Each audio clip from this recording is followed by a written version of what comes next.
prior to the pandemic, the average screen time that you all would spend on your phones, 7 hours and 22 minutes. That is insane. 7 hours and 22 minutes. It's gotten worse though because everything is closed. So, pandemic. Our next guest is actually a professor at the University of Alabama. Roll Tide. In which she studies actual social media, which is what we spend a lot of that time on. Guys, welcome to another episode of Decades, this time social media. You want answers? I think I'm entitled. You want answers? I want the truth!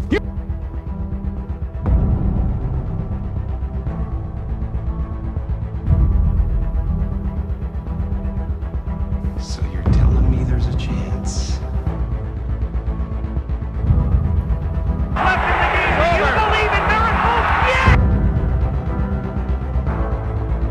Right, oh my gosh, another plane has just hit another building. I, Barack Hussein Obama, do solemnly swear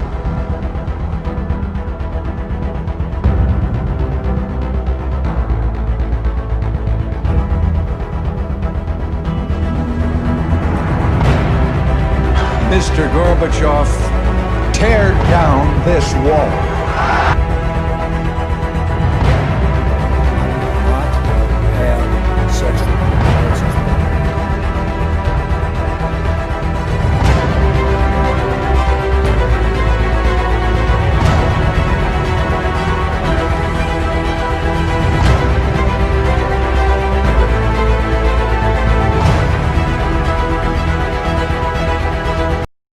Welcome back to another class. Today, our guest is Cherie Momin. She is a professor at the University of Alabama, teaching undergraduate and graduate social media courses. She's also the director of education, marketing, and communications at the Alabama Center for Real Estate, and has over 30 years of experience in marketing communications. She holds 3 degrees from the University of Alabama and is currently working on her PhD in communication and information services. And she loves Alabama football, 80s music, and spending free time traveling with her husband and 3 teenage sons. They just actually completed a cross-country car trip to the Pacific Northwest this summer. And my first question is, where did you put the bodies? Because I would have clearly murdered at least one of my sons. So. Yeah, we do a lot of camping. So when we stop at night, we're at campgrounds, so everybody can kind of disperse and walk off. But we have a lot of fun. We don't really have a set schedule. So if we see a sign that says world's biggest ball of string, we'll take the exit and go check it out. So it's really a laid back experience. Very good. Well, thank you so much for joining our class. I appreciate it and look forward to this conversation. Me too. All right, so my guys who are in my classroom, they were born in the 2002, 2003, 2004 range. Same time that Facebook was created, 2004, and as well as some other social media platforms such as Friendster. Facebook has gone from a platform that was just based in Harvard to the world's largest social media site. So as it's grown, my students have grown, but along with them growing, we've seen the development of Twitter, Snapchat, Instagram, and now there's a surge in TikTok. It took television decades to make this kind of growth. It took print media centuries to do this, to reach this kind of thing. What is it that social media is doing or has done to grow so fast, so quickly around the world at such great numbers? Actually a single word answer to that, which is technology, but I'll go into more detail with that. I'm not going to leave you with just one word, but print and television, they were limited by the resources in their distribution channels. So if you think about a newspaper, especially when they first started, where they're having to lay every single letter in individually and then print it, they're limited by the amount of paper that they have, about how they can distribute the newspaper out to people. Same thing with television. When it first started, and you had the rabbit ears on top of your TV, you were limited to those 3 channels that you could actually have access to, that could broadcast in your area where the waves would reach you. Social media access is at your fingertips 24/7. The internet first became publicly available in 1991. And, you know, your cell phone now, when you're holding it in your hand, it's got millions times more processing power than the guidance computers that put Apollo 11 astronauts on the moon. You know, and those computers, they were like $3.5 million and the size of a small car. And now you're holding in your hand that kind of capability, which is really, to me, just incredible and awe-inspiring.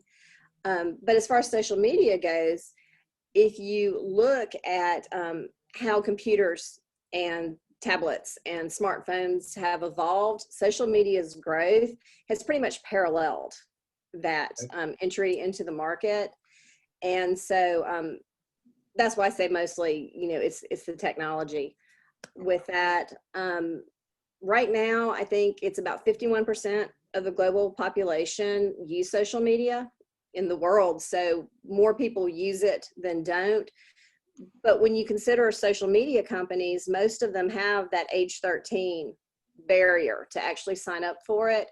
So if you look at people age 13 and above, it's actually like 65% of the world's population that is using social media. Okay. In 2016, the United Nations declared that internet is a human right. And I think that we've all seen how important internet access is during COVID, because I'm sure, you know, a lot of your students are schooling from home right now. Their parents might be working from home. People are ordering groceries online. You know, everything's happening through the internet. So now I think even more so people are understanding how important it is for everyone to have that connectivity through the internet. With the UN previously, it was more about countries like North Korea and making sure they weren't restricting access to the internet. But I think now we're seeing some infrastructure development in the poorer countries to give their citizens internet access. So I think that we're going to actually start seeing the social media numbers increasing even more as some of these areas have access to the capability that they didn't have before. And you know, 7 out of 10 of the current online populations that are fastest growing are all based in Africa, you know, like in the Western Sahara. And over time, over the past few years, it's grown over 300% year over year. And so I think you're just going to see the numbers increasing. But that's the long answer to technology. And it's a very relevant answer. And I've spent, up until this summer, the last 3 prior summers in Kenya for at least a month at a time. And, you know, where I'm at, there's a lot of people that do not have electricity in their own homes, but yet, because they have a phone, they are connected still to the world. And social media Facebook is the big driving force in the mountainous region of Kenya. So it's sort of, they're connected to our world today.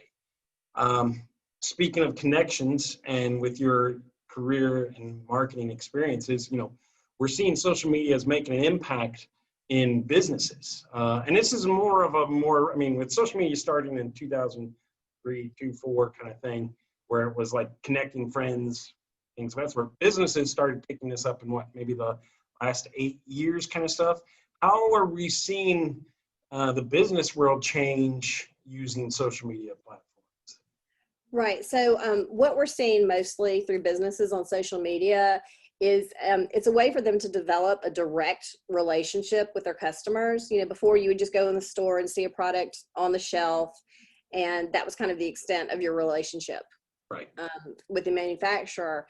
But now businesses are open 24/7. They've got their own Facebook pages and Twitter accounts. They're pretty much on any social media platform that their consumers might be on, and they're communicating with them. And this lets them really have a personal relationship, which grows loyalty from their consumers. It definitely helps with brand recognition as far as that goes. You've got automation through chatbots. That's something that you're seeing now, where people the algorithms are so sophisticated, you really feel like you're talking to a real person, but it's just a computer generated conversation. You see that on Facebook a lot. It's really interesting. Twitter is a really popular platform for support for companies. If you're having a problem with the product, they will direct you to, they have a Twitter account to correspond with you for support. As far as shopping online goes, now you can use your social logins on websites. And then Instagram, they've started the Instagram shops now where you can see a picture from a company and you can click on it and purchase the things that you see in the image. And so it's really affecting how buying is happening, because you're not going to the stores anymore. You're just on Instagram. Oh, I like that. You're clicking on it and it shows up at your door. So that's really interesting. Organic marketing, you're seeing a lot through engaging content. They're not having to pay to get their message in front of you. Wendy's hamburgers on Twitter, they have a great account. She's very sassy and fun, but those posts get shared. People love them. They interact with them and they're reaching a huge audience. You know, the average person has 9 social media accounts, because you have to think beyond like Facebook and TikTok, but I mean, Spotify is considered a social media account. YouTube is considered a social media account.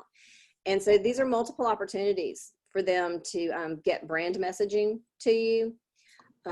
Then as far as the paid accounts go, you've got ad targeting and remarketing. If you've ever searched for something online and then all of a sudden it seems like it's following you around because you're seeing ads for it everywhere. Yep.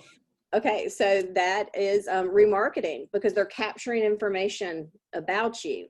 Now, a way to avoid that is to do the incognito browser searching, so they can't track you with the cookies. But one thing that the social media accounts are doing, like Facebook, they have something called a pixel.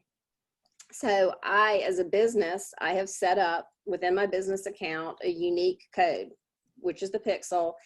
And I put that like on my webpage. I can track people when they're signed into their Facebook account, no matter where they go. And I can target them based on their history. Now, I don't know their name. Like, I can't say, oh, that's Joe Smith that lives on Main Street. Right. But I can tell Facebook that I want to serve my ad to someone that has these characteristics, and I can target them that way. I joke around in the classes that I teach that Facebook knows you better than you know yourself, because it's tracking everyone that you interact with, everything that you like, every group that you're in. They know how many minutes of videos that you watch. I mean, it's not just Facebook, all the platforms are doing that. Facebook is just the most sophisticated at it. And so they can really deep dive into what they think you're interested in and put it there in front of you. You've also got the Cambridge Analytical data scandal a few years ago, where millions of Facebook users' data basically got sold without their consent. It was mostly for political advertising, but it kind of changed the way that advertising was conducted on Facebook. It was particularly relevant to the real estate industry, which is my primary world with that. Mm-hmm. I used to be able to target by zip code, and it's like they don't let me do that anymore. And it's because of the Cambridge Analytica scandal. So that was interesting. But you can seriously pinpoint somebody down from the entire world to a few hundred people, just picking the criteria that you want. And it's all based off of what you have done online, because it's tracking you, which should be a little scary. Yeah, it is. It's very scary, but the fact that that it has such intelligence, it knows, as you said, you better than what you probably know yourself. Mm-hmm. And people, everybody is sharing so much online now that I don't think they realize what they're giving in return. And I think that that's one thing that I would really like for your students to think about while they're online is, first of all, it's not as private as they think. Okay. You know, I tell my kids that you're only one screenshot away, no matter how locked down you think your account is, you know, and it's private. And I know everybody who's on it, you're only one screenshot away from everyone in the world seeing what you have posted, or a message that you have sent to somebody that you thought was private. And so I think it's really important to keep that in mind when you're interacting on social media. We would pass notes in class because we didn't have phones to text on, Right. or anything like that. So my grandmother used to say, don't ever write anything down in a note that you wouldn't mind seeing published on the front page of the newspaper. And so I kind of, to modernize it, it's like, don't ever post anything on social media that you wouldn't mind being on the public part of the site for everybody in the world seeing. But something else too I would caution them about is you see a lot of like those Buzzfeed quizzes or these little things like, what is your elf name? And it's, what is the street you grew up on? And what was your first pet's name? Those are all questions that are normally part of your security questions for locking down your accounts. And so, keep that in mind too, is that nothing's for free. And before you give it to someone, you need to say, why do they need this information? And, is it worth giving up this private information about myself to find out what my elf name is, or whatever it is like that. So that's just something that I think that especially kids your students' age, they have grown up as digital natives. They don't know how it was before. And I think that they've always lived publicly. Right. And so that's, I guess, would be my best advice to them at this point. But back to your original question about businesses is reviews are very important to businesses. It's called social proof. Right. Millennials and then the Gen Z, like your students, they're very peer oriented and they're actually looking at the reviews. A lot of times, if you go onto a social media page of a business, you will see which of your friends also like the page, and that in itself is social proof. Because, like I said, they're very peer oriented, and so, if their friend down the street likes this product, well, it must be good. Yeah. So that's very beneficial, and of course, that's like free advertising. They're not paying for those reviews, so that's beneficial. And then you're also seeing a rise in influencer marketing. And it's more the micro influencers than the celebrity endorsers, which, there will always be celebrity endorsers, but you're just seeing regular people down the street that have learned how to create engaging content, and they're getting sponsorships from companies. And then you've got CGI influencers now. There's one named Lil McKella. She earned $12 million this year, and she's not real. She looks just like a human, and large companies like Prada have used her. She's been on the cover of magazines, and she's not real. Really? Really. It's something you might want to check into.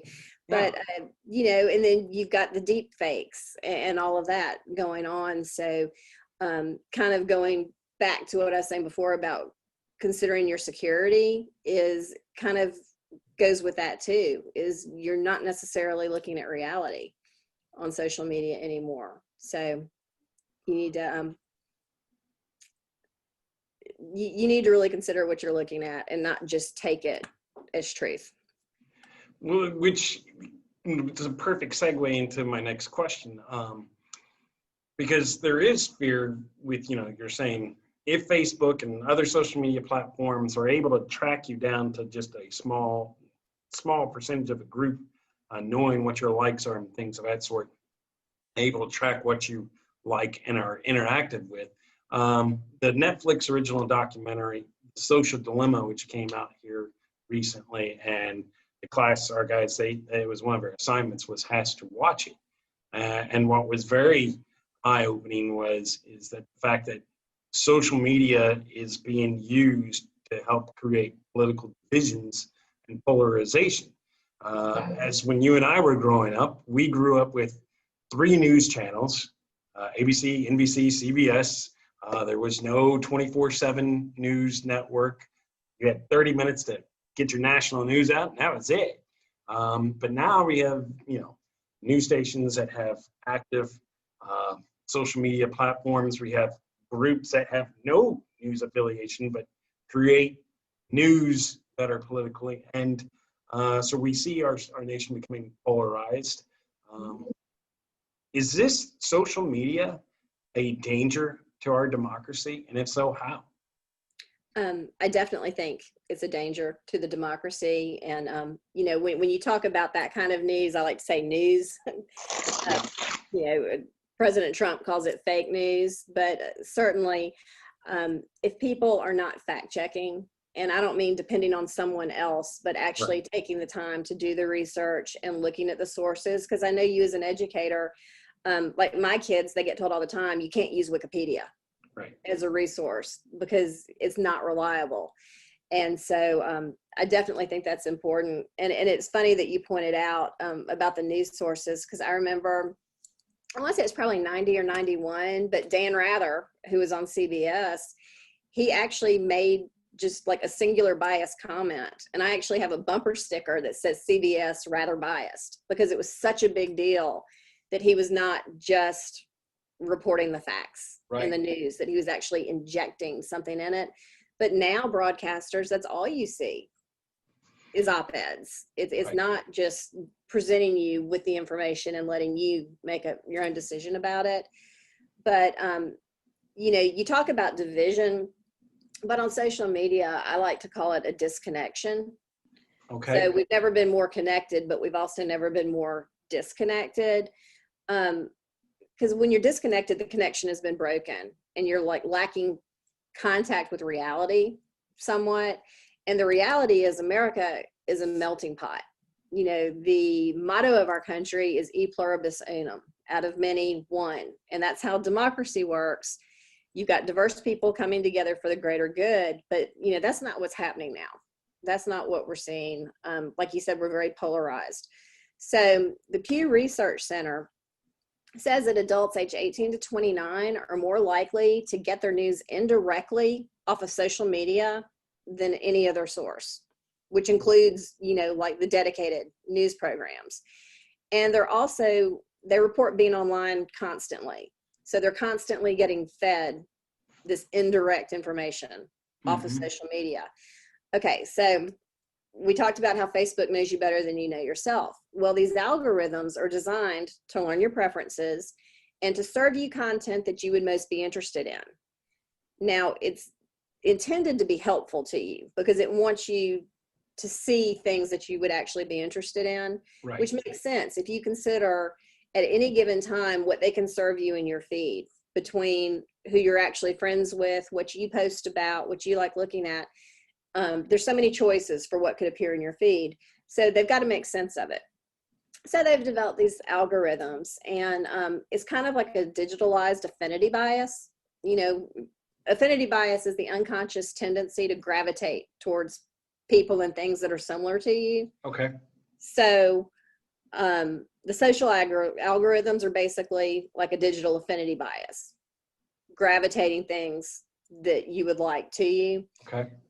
But this eliminates the opportunity for you to learn about new and different things. And so it changes from the democratic we the people to an us versus them mentality.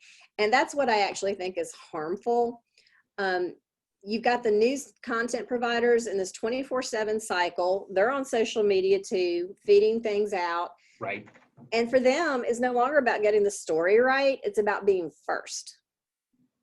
And so a lot of times they're misinformed or they spoke too soon, but they're so worried, you know, that the news providers across the street are going to break the story before they do. Right. And everything is moving so fast, because I kind of say that social media is an ADD environment, because you know, things are constantly being shoved at you. Yep. Is that, you know, people see that and they make note of it and then they move on, and they might not catch the retraction later, because it's all headlines and sound bites and people aren't reading the articles. And honestly, a tweet is only 280 characters. And what can you really say in a tweet that will inform people?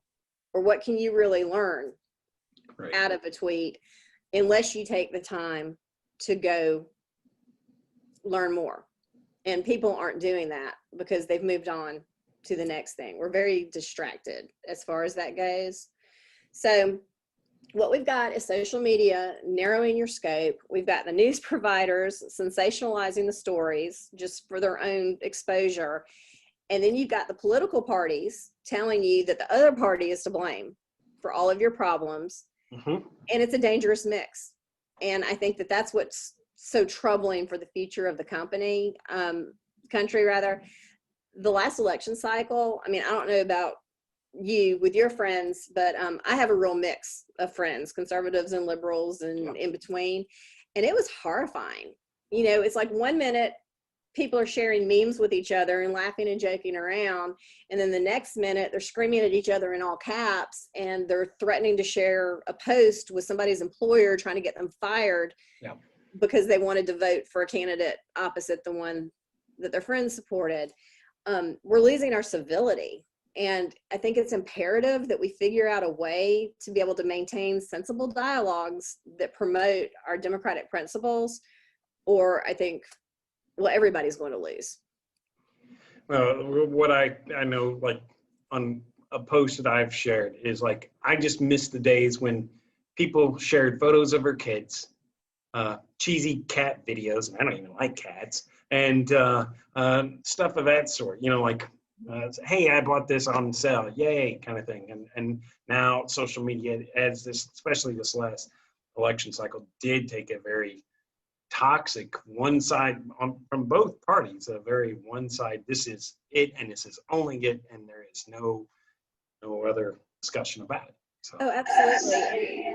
And you think about, for instance, Nancy Pelosi, after the State of the Union, you know, she famously ripped up his speech. Does anybody remember what he talked about, or does anybody know what she disagreed with? Because I mean, all I think anybody remembers is that image of her that was played over and over again, ripping up that speech. And I think that just, I mean, it starts at the top as far as that goes. And if they can't get along, how are the rest of us expected to know how to interact with each other? But I'm with you. I mean, I used to complain about all the pictures of people's plates of food, you know, that they would post, because for a while that was a thing. It's like, I would love to see what somebody's eating on social media right now, because the rest of it, it's just, it's exhausting and a little bit demoralizing, I think. But I have high hopes though, because the Gen Z, they get it. They're very diverse, they're very active, they're very opinionated. And so I think we're going to be okay as they mature, as long as they keep those ideals and they don't, you know, get too bogged down like the rest of us. It's diversity and inclusion is very important to them. And so I think once they start growing, we'll, maybe we can get back to some civility. I'm going to echo what you're saying here. Last year when we had in-person classes, for this actual class, this recent U.S. history class, one of my students was commenting on the current situation here in Louisville, and he said, "Coach, your generation sort of failed us, but don't worry, we'll figure it out." I'm like, all right, well, I hope so. But you did mention that we are seeing this creation of anxiety and through social media. And as we've seen social media grow, especially since like 2011, we're seeing teenagers grow in depression, record numbers of depression, record numbers of anxiety. Suicide now is the #2 killer of teenagers and young adults. And a lot of research is showing that it is connected back to social media. What do my students need to be aware of to keep themselves healthy so that they're not going to be one of these trending statistics? Right. I think the first thing I would say is to remember that people on social media, so, you know, it's curated. People are choosing what to post on social media. And so, you know, everybody else's life is not perfect. But what they choose to show you is the best parts of what is happening in their world. And so I think it's just important to remember that there's a whole nother side that you're not seeing, and that those people that you think have it made and everything's fine and they're the lucky ones, they have just as many bad days as you do. They're just not putting them online for you to see. And so I think that's the number one thing to keep in mind. I've been really encouraged that a lot of Instagram influencers have been sharing unphotoshopped images and other just more natural, realistic images of themselves to help teenagers see that, it's almost an unattainable ideal if they think that their world or needs to be like they see with these influencers on Instagram. And I was really happy to see that, because I knew that it was becoming a real problem. But I will say too, you need to not spend as much time on social media, which I know is I spend a lot of time on social media. It's very addictive, but they've done scientific studies, and people who spend a lot of time on screens and social media are less capable of distinguishing emotions. So I think that also makes it really difficult to be able to interact with people. And I think, if you want to look at Maslow's hierarchy of needs, you've got your basic needs for shelter, and then like safety. And then right after that is love and belonging, and having that connection. But it appears from these studies that social media is making it difficult for you to be able to experience that with other people, because you're not able to interact with them. And so that's very concerning to me. I think the best thing to do to stay mentally and emotionally healthy is to put down your digital devices. It makes me very sad, like when I'm walking across campus and I see groups of kids together, and they're obviously together, but they're all sitting there on their phones and they're not interacting with the people right there in front of them. Yeah, they're literally. Yeah, so you want to be present with that. So play a board game, get outside. Vitamin D is amazingly important, just for your emotional well-being. There's so many people in our country right now that are deficient in vitamin D and feeling the effects of it, and they don't even realize that they just need to get out in the sun to feel better. But but back to it is, don't measure your success or your self-worth based on what you see online. And then be thoughtful about what you post personally or what you post about others. So I always say the golden rule, do unto others. And then, like I said before, nothing is private. Because I think a lot of times, kids post something that winds up getting shared online, and that a lot of times is what leads to their depression, or sometimes even suicide. And so I think if they were just aware and conscious of what they were posting, they might not get themselves in those situations to begin with that takes them down a path that nobody wants them to go. So what they thought was intended was going to be a private little message ends up getting screenshotted or whatever, blasted through a whole community, and then there's the emotional consequences that come. Exactly. Actually, my guys in class today were we were discussing this, and they have a question that they brought up on this that they'd like to address with you, because it actually ties in. Okay. Is there an addiction? Do we have an addiction to social media? And if we are, as a society, becoming more addicted, what do they need to do? Again, sort of this health question, to keep themselves healthy and not addicted to it. There is an addiction. There's actually, I think it's in Sweden. It's either Sweden or Switzerland, but it's an internet addiction clinic where people go to disengage. But when so much of your life is contained on your phone, I mean, your calendar, the way that I communicate with people, the way that I get all my information, I mean, it's all like right here. It's hard to put this down. Right. It really is. One of the reasons why we choose to travel and do a lot of camping is because when you go in those national parks, there's no cell service. Right. And it's tough. I feel it because I'm constantly feeling like I need to check and, do I have an email from the offices or something I need to do?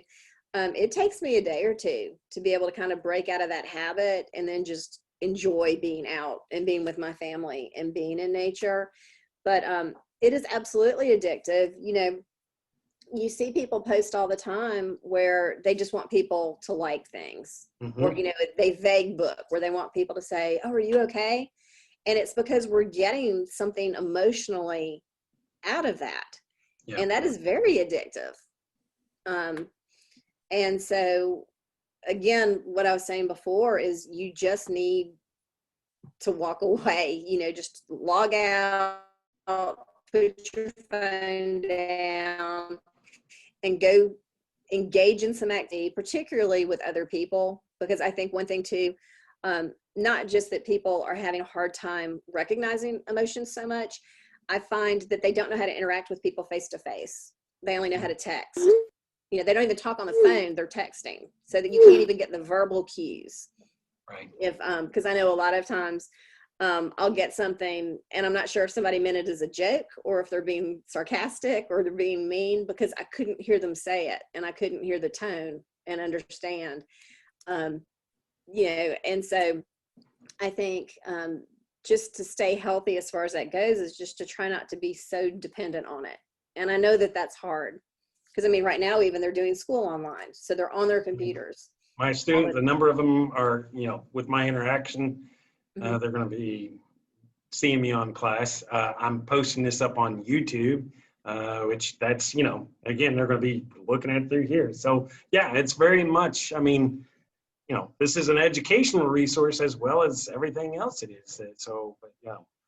Yeah, it's, but yeah, there are other things to do in the world. And one of my favorite images I saw, it was Prince Harry when he got married to Meghan Markle. There was one image that was circulating around, and it was the crowd, and all of these people were holding their phones up and recording the event, and they were looking at their phones, and there was this one like little old white-haired lady who was looking. I mean, you could tell she was looking at the action, and she was smiling, and everyone around her was looking through their phones. And I just thought, I want to be her. I want to be actually in the moment and experiencing it.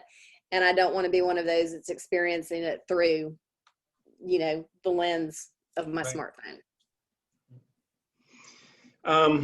Our world is changing through social media with the advancements of TikTok.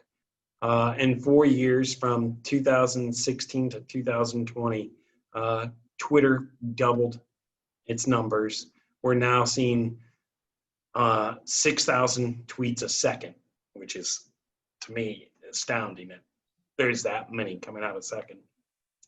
TikTok, which I know a lot of my guys are very involved with, wasn't even launched until the end of 2016, and now 1/3 of the world has already downloaded the app.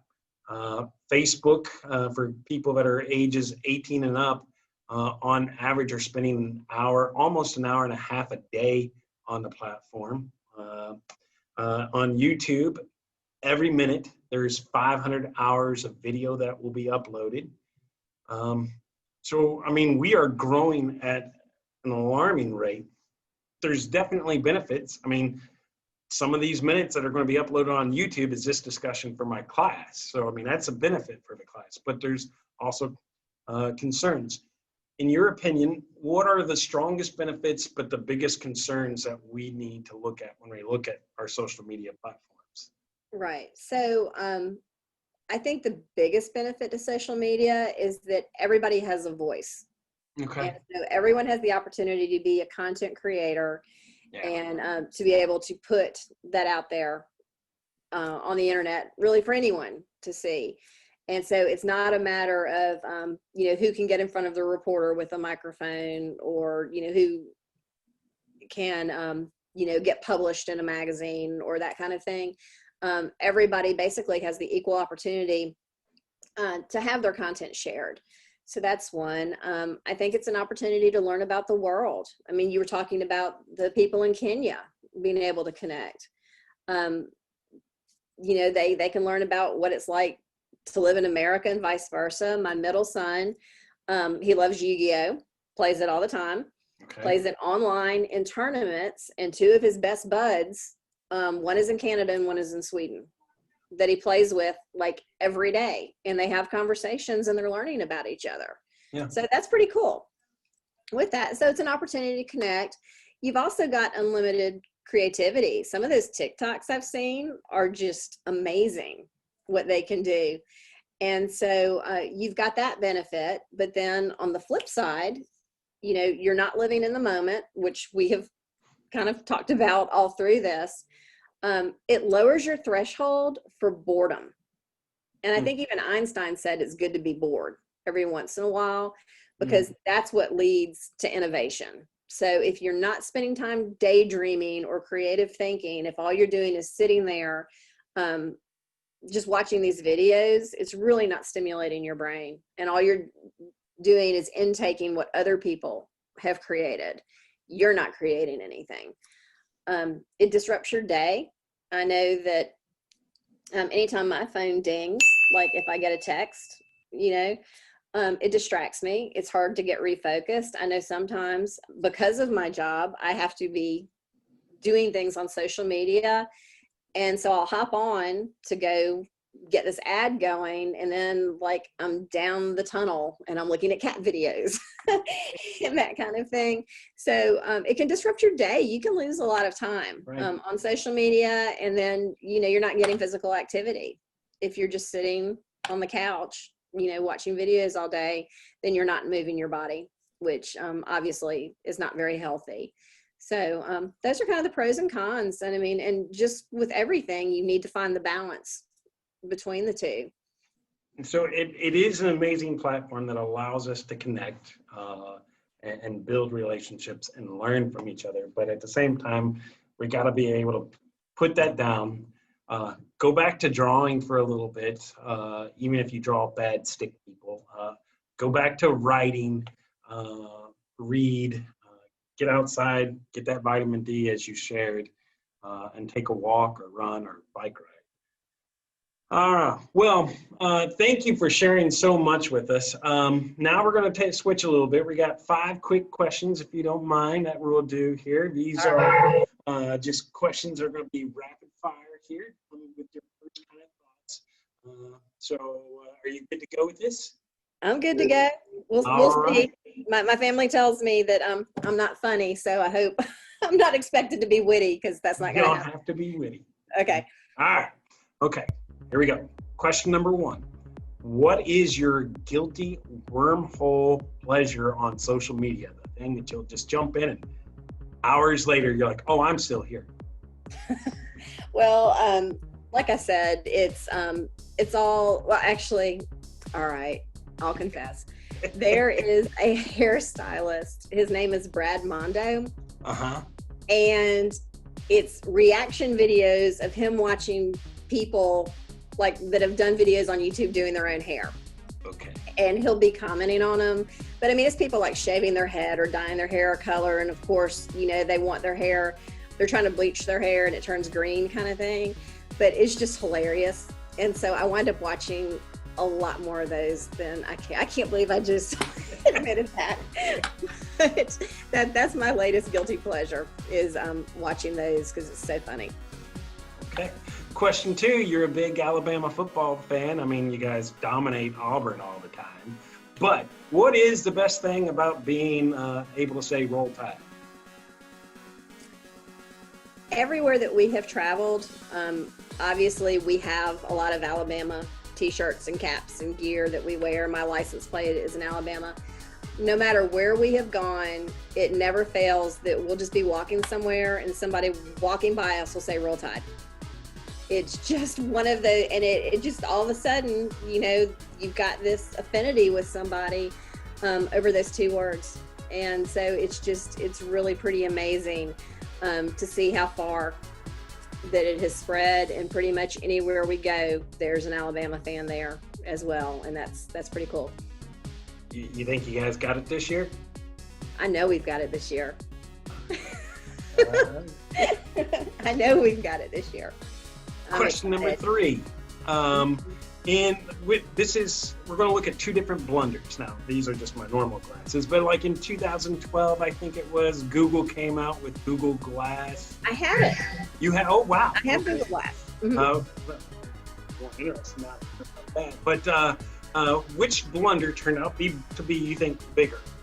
the investment of Google Glass or Friendster, which came out a whole year prior to Facebook, was offered by Google $30 million to let it be taken over, and they refused to sell. Who had a bigger blunder? Honestly, I think Google Glass Okay. was the bigger blunder.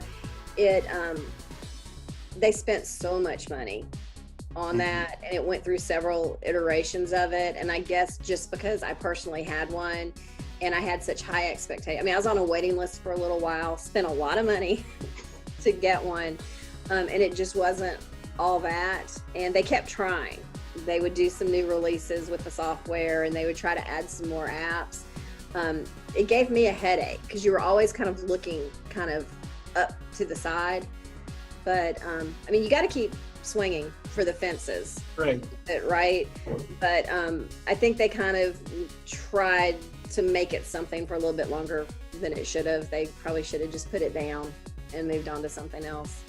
So and as you were saying, you were looking up in that little part. Was the premise in essence you were like a Tony Stark Iron Man kind of thing in your Iron Man suit, and you had your little computer right there? Yeah, it was really interesting. You know, because it had that little piece of glass in Right. front of your eye, and so you'd kind of have to be looking up through it. But my favorite thing that they had on it was an astronomy app, and so you could look up at the stars and you could read on the glass like what the stars were, what the constellations were. That was pretty cool. Yeah. When you were just traveling around, they would have kind of like a map app loaded in, but it would tell you what things were. Like you could learn about history of places by moving around, but of course you shouldn't do that while you're driving. So that was a negative, but it had things where I could read text from people. That was really difficult to read the text on the little screen. Yeah. So, you know, we'll see. One of my boys' history teachers told me he'd be the first one in line for a bionic eye if they ever came up with one. And I think that's kind of maybe what they were getting to, was like an external bionic eye. Mm-hmm. Well, you probably remember, you know, Steve Austin. That's $1 million. right. Yeah, I don't know that your students will, but, you know, that's what I think they were going for, but they didn't come close. Okay, actually, which comes to quick question number 4. What in the rumor mill on social media are you most excited about that's coming down the line that we don't? That's a tough question, actually. Well, I'll just say the one thing that I've been looking at a lot lately is like the dark social media, which is where people are going offline from actually posting everything online to like Instagram, like when you're doing the messenger with people, or like Facebook with the WhatsApp. There's no way to track that. So for me as a social marketer is trying to figure out how, and actually part of what my PhD program is on is I'm looking at, with everything going digital in the search for homes with real estate, is how do you as a realtor reinsert yourself into that process. But with dark social, you know, people aren't sharing things publicly anymore. They might they might copy a link and then text it to somebody or send it through WhatsApp. And so you've got people showing up on your site and you don't know where they're coming from and you can't track them. And so I'm really interested to see where this is going to go, because we've all been living our lives out, you know, on the platforms for so long. Right. Is that now that we're kind of contracting and we're kind of going more private, and we can't be tracked by marketers, and everybody else isn't seeing our cat videos or what we had for dinner, is now what's going to happen? And so that's really an interesting question. So that's what I'm most excited about, is to see where this is going to go. All right. Last question. Okay. And this is one, since you are, as you said, you're constantly perusing through social media, things of that sort. What YouTube channel should we all be subscribing to and why? You are not going to believe this, but I actually don't watch that much on YouTube. All right. But it's for me, it's all like Netflix and streaming. So I'll just say, if you haven't seen Stranger Things, you need to do it. I listen to a lot of podcasts. I do more of that. I think what it is I spend so much time on social media during the work day doing that when I get home, I'm looking for something else to entertain myself with. And so one podcast that I like a lot is Dan Carlin. It's called Hardcore History. Okay. That is really interesting. So anybody that might do that. I remember one thing he was talking about. I love mythology, Greek and Roman. And so they were talking about how like the Mongol hordes, people were coming back, and they were such talented horsemen that so some of the mythology with the the men with a blocking on it now, man bodies and the horse, not minotaurs. No, not minotaurs, because that's the bull. It's the horse and the like Sagittarius. Yeah. See, if I hadn't asked you, yeah. But that was because they were over there, Centaur. Yes, centaurs, yes, over there in the steppes of Russia, and so they were seeing these tribes of people that would like grow up on the horses, and it was so fluid that it was like the man and the horse was one, and so that's where that came from, and I learned that on that podcast. So it's cool stuff. It's not like your regular dry history. It's really some interesting things. So It's called Hardcore History. Hardcore History. Yeah. Well, Sheree Moman, thank you so much. You have played 5 questions, and you were very educational for us and enlightening and letting us know about the pros, but also what to be aware of social media. Thank you so much for being a part of this class. It was such a pleasure. I hope y'all all have a great holiday, and just be wary with social media, but have some fun. Thank you. Thank you, Sheree, for the great conversation about social media. Now, guys, put your phones down. And as always, remain awesome, be nice, stay safe. And this time, have a great Christmas, holiday, Kwanzaa, Hanukkah. Happy holidays.